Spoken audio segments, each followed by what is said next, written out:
It was filming. So with while statements and break and continue, so you have while x is 10 or whatever. This is irrelevant. You have this, an if statement, blah, blah, blah, blah, blah. Yep. Right? So a continue statement, if you put a continue statement here, and a break continue, and a break one here, You see. actually that's not the best way to do it. Let's do, so you have if whatever and if whatever. You have blah, blah, blah, blah, blah, blah. If you put continue here, what it will do is it will immediately come up here and forget the rest of the code. Right? So it just starts the loop back over from this point. So implying that, so Yeah. that It's line, as if that line below continue, that one line below continue before the other if statement does not, it shouldn't be there because there's no way it will ever get triggered. right. Yeah. So that was just meant to be the if. So if that. It just goes, this is the same thing that happens when it reaches the end of the while loop. It goes back to the beginning. If you have break down here, actually let's just put, if you have break right here, this immediately exits the while loop. Right. So that's handy if you're like, all right, well, whatever, I just want to kill the while loop, we're done with it, boom. Use break and it shoots it out. Continue starts the loop back over from wherever it is. Make sense? Okay. So let's go break and continue. Oh wow, we're shooting through all this stuff. Any questions so far with the if and while loops? Is an if and while loop what makes a computer? No. And not a calculator? No, because a calculator you can program it. Well, it depends on what you define as a calculator. Okay, that's all I want to know. Oh, that was good. Sorry. Any questions so far? No? Okay. So I will, towards the end of class, I'm going to give you guys a couple sections, a couple things in here to go over. Just so it's not me talking at you and you guys are, okay, this is really boring, Mr. Stolter. I want to actually code stuff. Yes. Just to get some, Yes. Yes, I understand. It's not boring. I like Stolter's voice. It's calming. I do too. Well, you need a review. So instead of just me lecturing at you, I want you guys to actually okay, write a couple if statements, write a couple of these. So Yes. yeah, so get your surfaces out. I'm sure you might need. What we'll probably do is we'll get to functions. We'll finish functions, and then I'll leave all this for Friday. We've already gone over accumulator operations. So a for loop is very similar to a while loop, except a while loop is a, does anyone remember the terminology I used? A while loop is a what-based loop? A fun-based No. loop. It's a condition-based loop, meaning it only happens if this condition is met. Yeah. A for loop is a count-based loop. So I can have for x in range 10, and this code will happen 10 times.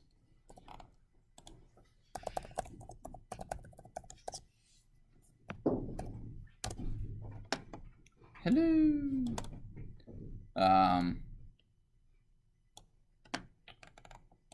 Or I could do, well, let's actually print x. That's my name. Oh. No. Why is it 0 to 9? Does anyone remember? I don't know, zero-based counting system? Yeah, with computers, at least in Python, almost everything starts at 0. So an index of a string starts at 0. Like a list. Like a list. The index of a list starts at 0. So this range starts at 0 and goes to 9 because it has 10 numbers. With range, I can go 0 to 10, comma 2, and what's this going to print? Even numbers, yes. So 0, 2, 4, 6, 8. What would I do if I wanted to include 10 and have it print 10? 11. I would change this to 11, correct. Boom, baller. for x in hello, HELLO. Now what I can also do here is I can end this with nothing, and it prints it on one line. Who just said why? So remember earlier when were you here for the print function part where I can end a print function with whatever I want, or I can separate it with whatever I want? So what I was doing is normally it prints this, so without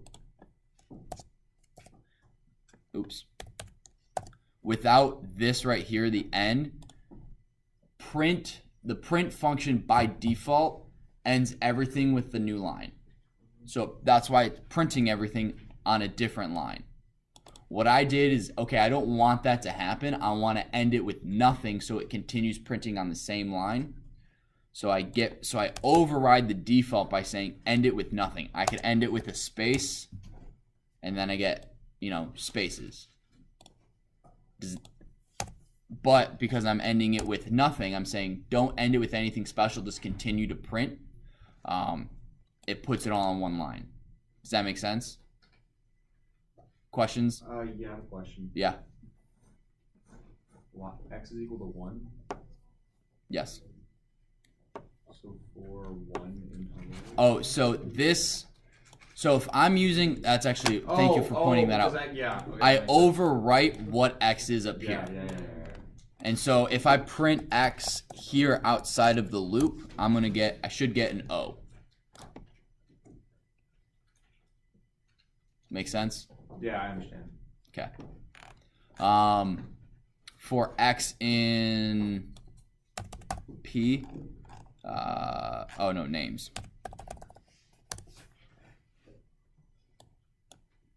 Zizzer for bat. What the heck?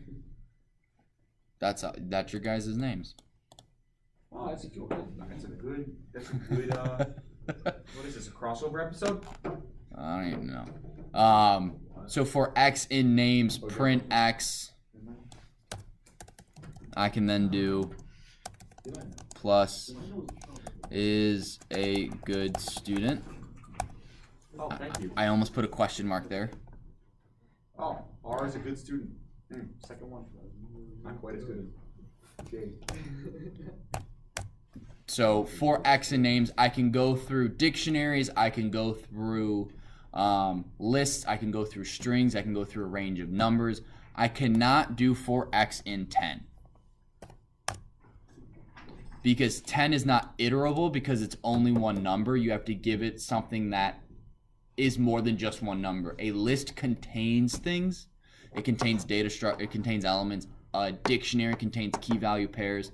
A string contains characters. A number itself does not contain anything. It is just a number. You have to do range of 10, and that's 0 to 9. Make sense? For loop range function to that. Importing modules. So you guys all remember import random? I do recall import random. That allows you to print random.randint from 0 to 10. Oops, okay.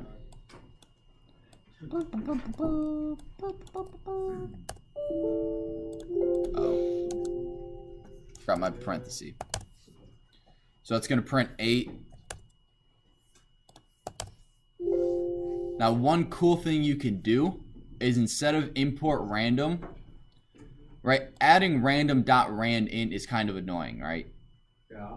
What you can do is you can go from random, import random, import star, and then you can get rid of random, which is what you guys remember doing that in Pygame, so we didn't have to do pygame.screen.display.set mode. You could just do screen. So now it does the exact same thing, except instead of having random.randint, I can just have randint. I can do, let me print choice names So J at randomly picked, T at randomly picked. Whether or not you guys want to use that, if you prefer having random.randint, so you know I'm using the random module, or for your own coding purposes, that's fine. I just want to let you guys know what this from random import star actually does, and then, you know. Could you just put import random up at this one? You could, but then you'd have to have random.randint and random. What this line does right here is it gets rid of having to type random dot all the time. You can just type random and choice and you get the same thing. Okay. Make sense? Yes.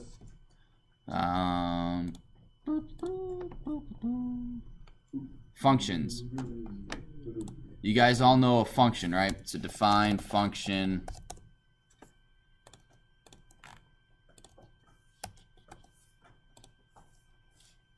You have to end it. You have to close it, don't you? Or something. No. No, it's done. Right, but now when I type fun, random. What? Print random.randint. Built-in function has no attribute randint. Well, it's because you imported. Oh, because I didn't. Get rid of the random stuff. Fun. So if you choose to do it this way, you can't have random. If you choose to do it this way, you have to have random dot.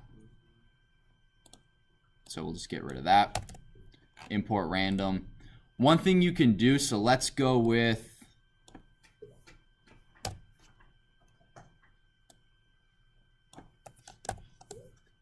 X is, and I want to return X. What does that mean, Mr. Stolter?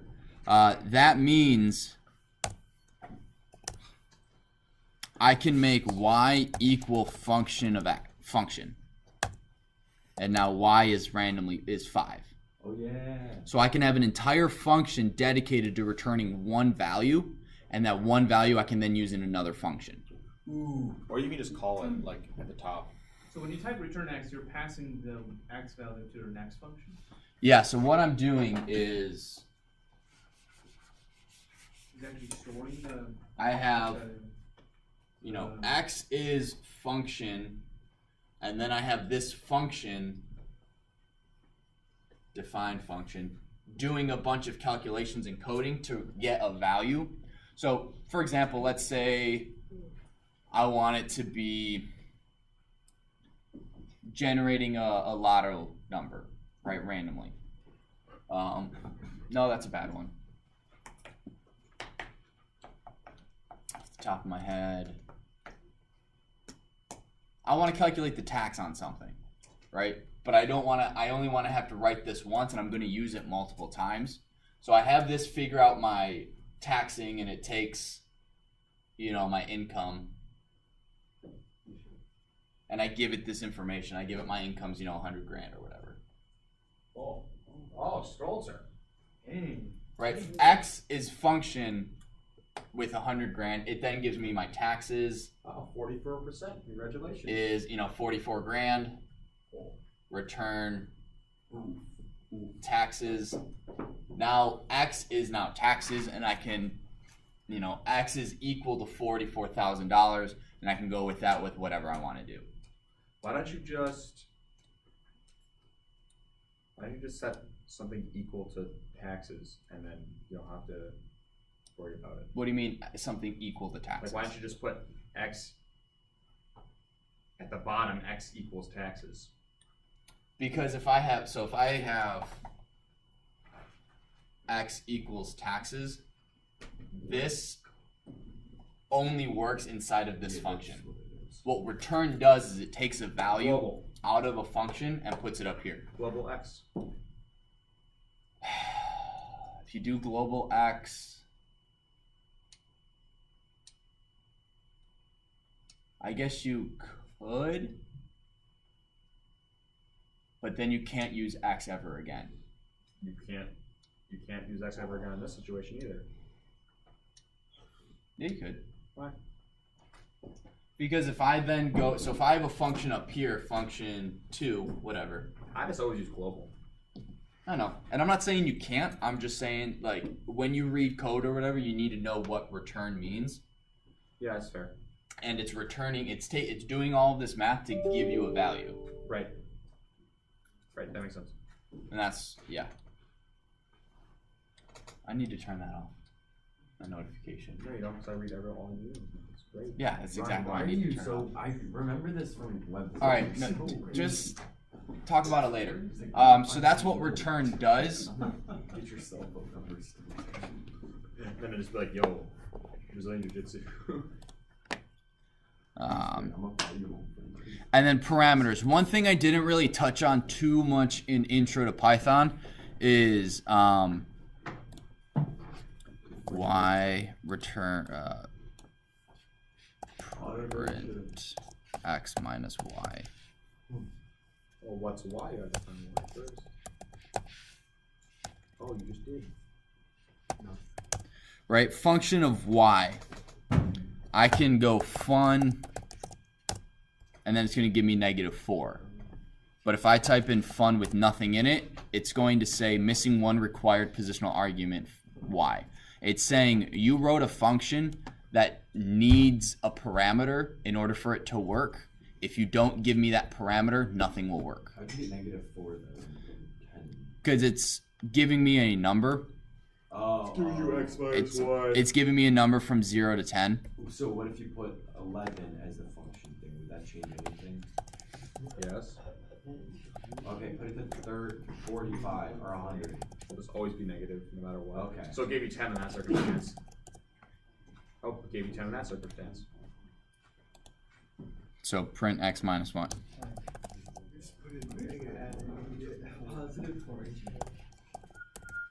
Fun, -19. So 9, so x was 3, answer's 22. So what you can use this for is,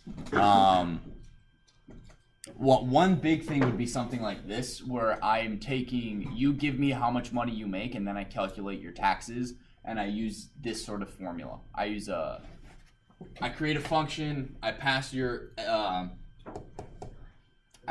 income to that function, it dictates everything, then it gives me back the taxes. That's cool. But only if you tell me your salary first. I'm not telling you my salary. Well, then I'm not telling you mine. I don't want to know your You salary. just asked for it. It's calculate my taxes. It's fictional, I guess. $100 a year. Yeah, right. You have to tell fiction from reality. Oh, and one thing you can... Do I have multiple assignment? Yeah, okay, I already did that. We'll do that tomorrow. And you can add more things, function of y and x. And instead of...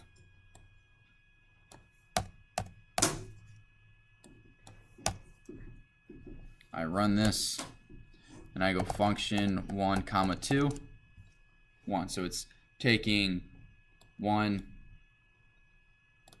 Taking 2 and subtracting it by 1. Yes. You guys remember passing variables from one function to another? You want me to go over that? What do you mean pass it? Oh, just global and local. No, I don't want everything to be global. Okay, well then you call the function inside the other function with the parameters that you want. Correct. Yeah. So fun1 will do fun2 is a comma b. No, you're inside the first function. I know I am. X is 1, y is 2. Define function 2, Oh, yay. x comma y, print, What about A and B then? print x minus y. It's gonna give you an answer. Here we go. Yes. Oh, I switched those up. Yes. X, y, a comma b, a b. Will this give me an error? No. So what these do here is it takes the variables x and y, and it passes it to function 2. Function 2 doesn't care what the variables are called as long as it gets variables. So it's as if I speak Spanish and you speak French, but we both speak English. That made no sense. What? I speak Spanish and you speak French. No, that makes sense. But we also both speak Spanish, so when I say Hold up. no, that's stupid. That doesn't work out. It doesn't. Well. As long as the number of variables being passed to each from one function to the other is the same number, that's fine.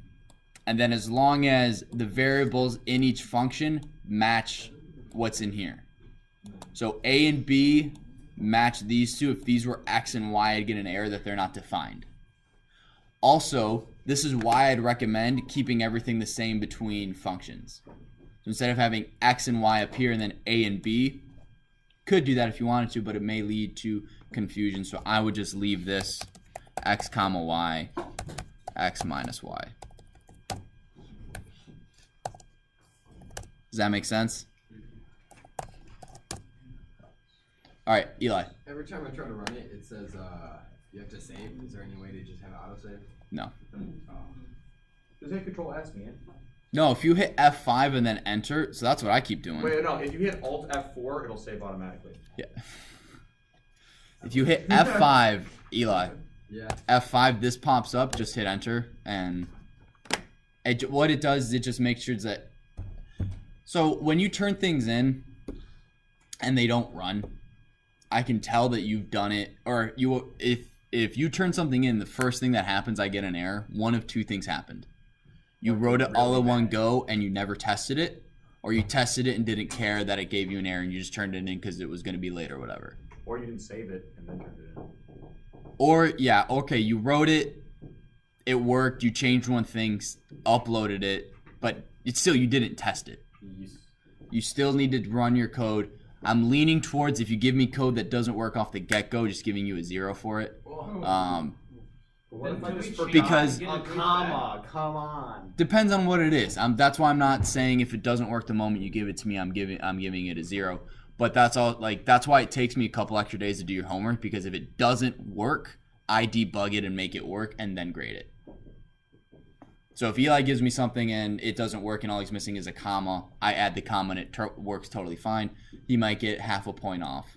But if he gives me something where it takes me 20 minutes to debug it and there's 15 syntax errors and 10 logic errors, he might get just 1 or 2 points out of 15. Because I had to debug so much of it, and then even then it may or may not work. Forge? Can we still rework our code to get our links back?